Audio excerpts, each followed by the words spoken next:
Welcome back to Realize Your Potential with Mike and Travis. We are here to complete our 4-step process on strategy and planning.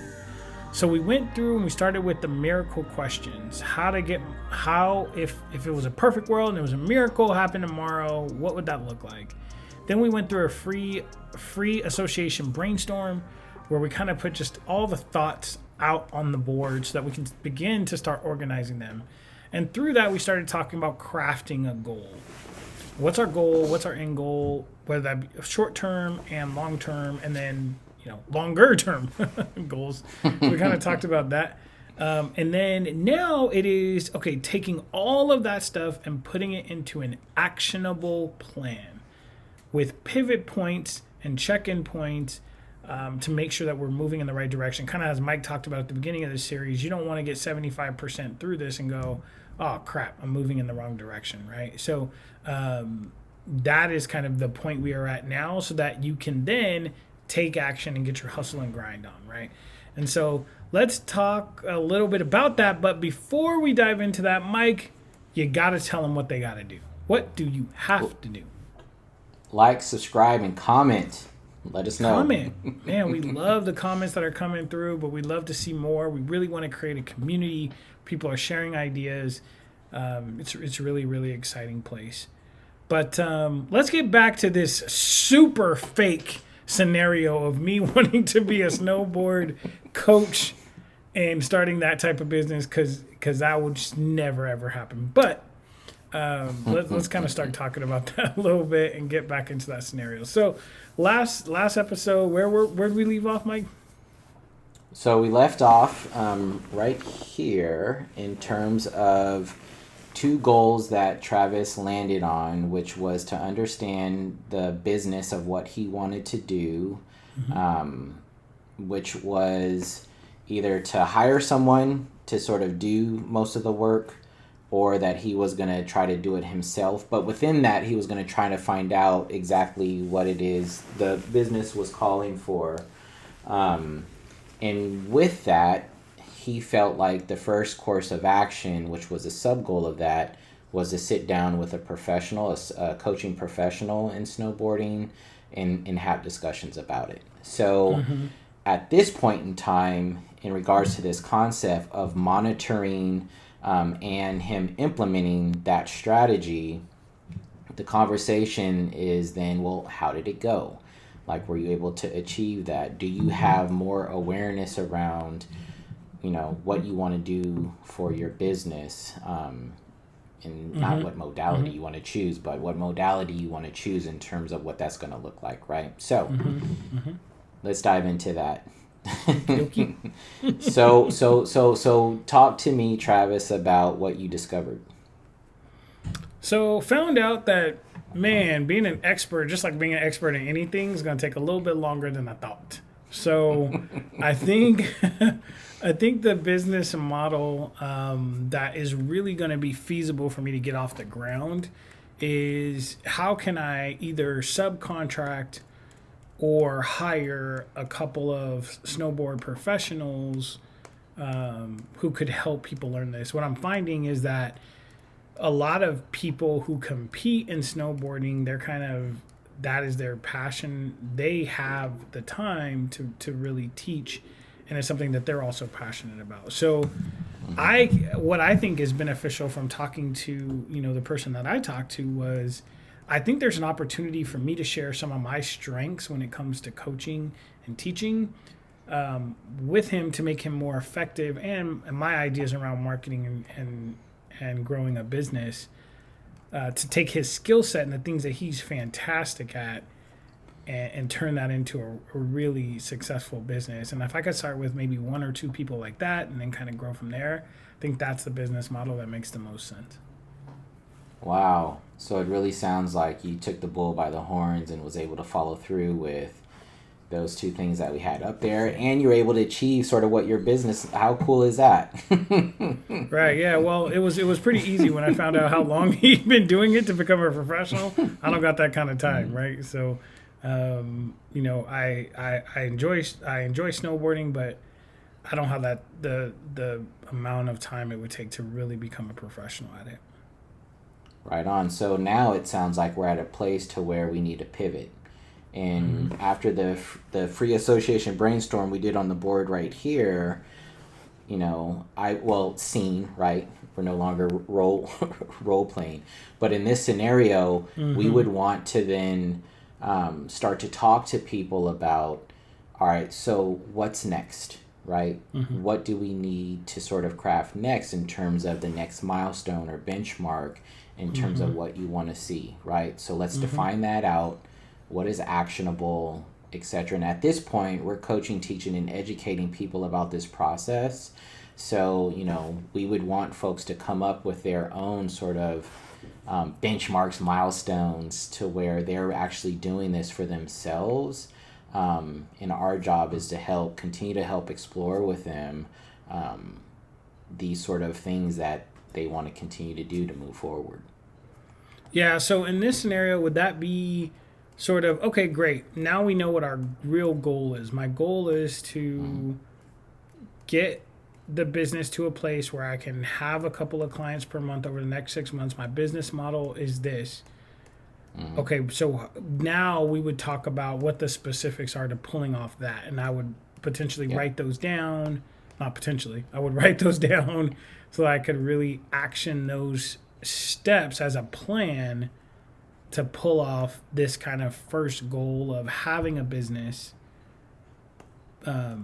having a couple of clients in the next couple of months, and have it presentable in a way that I expect, right? And so really fleshing that out. And so it sounds like we would continue to do the exercise we did for kind of what our first step is. We might do that 5, 6, 7, 8, maybe 9, 10 times to craft a plan of all of these different things that go together that we would go execute to get to our goal.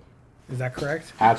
Yep, absolutely. And one of the things we like to infuse in this process is, how are you celebrating these small wins? How are you celebrating accomplishing these milestones? Not to say you're going to go out and have a party because we're in COVID and all that jazz, but I mean, what, how are we creating scenarios to help incentivize and pat everyone on the back in terms of what they're accomplishing along this journey? Now, great. So I came up with these 10 things that go into my plan, right? It's like, I've done the research. Now I've got to do some more research, probably about cost of website. I've got to figure that out. I've got to probably set a budget of how much I want to spend with certain things. I've got to probably figure out some sort of contract with the snowboard folks and how do I want to market them and all those. And I'm probably going to flush that out by talking with you or whoever else is helping me through this process, right? But let's say there's 9 or 10 things I got to do before I can say, okay, our doors are open and we're ready to start taking clients. And that's my plan. But sitting with you, I might think that that's all gravy, right? But I start going through it and realize, man, that was wrong, or I've got to change, or as we talk about, we've got to pivot. How do you have the conversation around creating pivot points, or when it's time to change, or what does that look like so people can understand how to build that into their plan? That's a really good question. So we would be defining those pivot points, which might be based on budget, which might be based on how much energy you're putting into, what it is that you're crafting. And we would then start to dive deeper into, okay, well, I know that I said earlier my budget is $10K. I'm at a place to where I'm looking at 8,000 right now in terms of what I'm looking at, and I can foresee that I'm gonna need 20 more. So that would be a definition of needing to pivot, right? Yeah, that's awesome. And also it would be, the check-in, right? So are you working with a coach? So then you all are defining what those check-in points are, or if you're doing this on your own, you're able to then define that for yourself.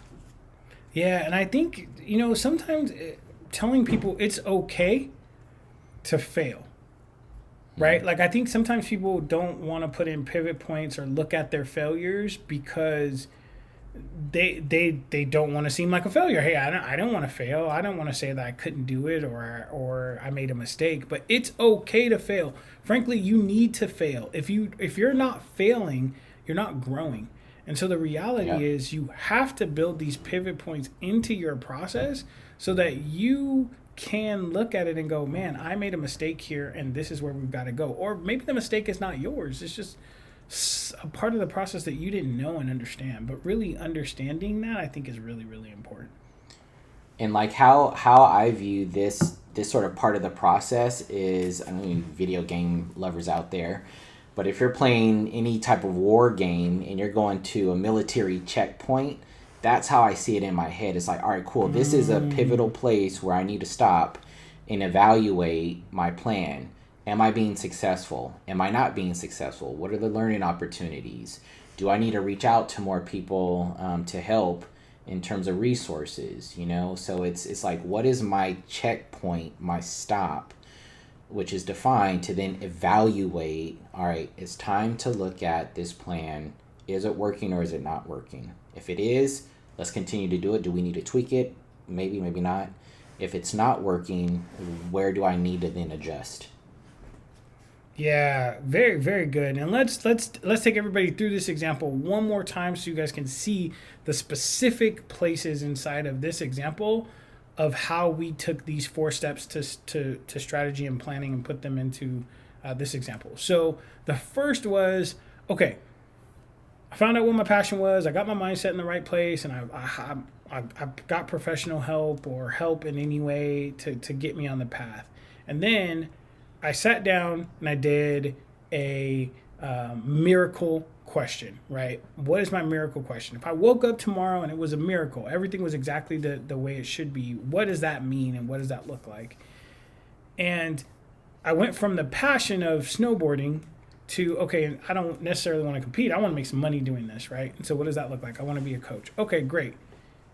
Awesome. Let's do then we went into the next step of free association brainstorming, right? And that's where Mike took his pen and everything I said he wrote on the board, and he made me say what else and what else and what else, and is there anything that's left that we're missing, and really got me to speak and talk so that I could get all of those things out.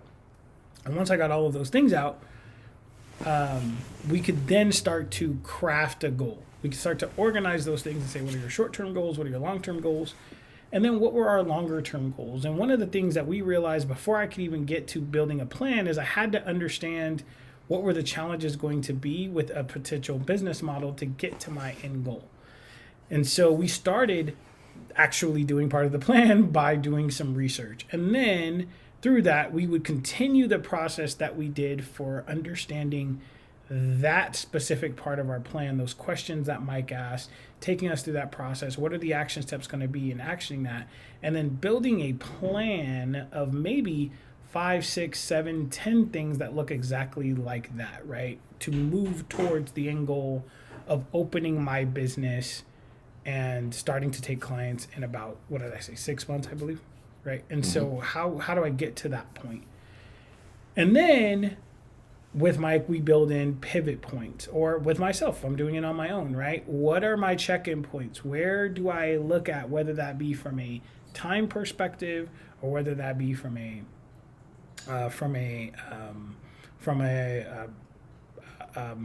lack of resources Budgetary perspective, right? Yeah.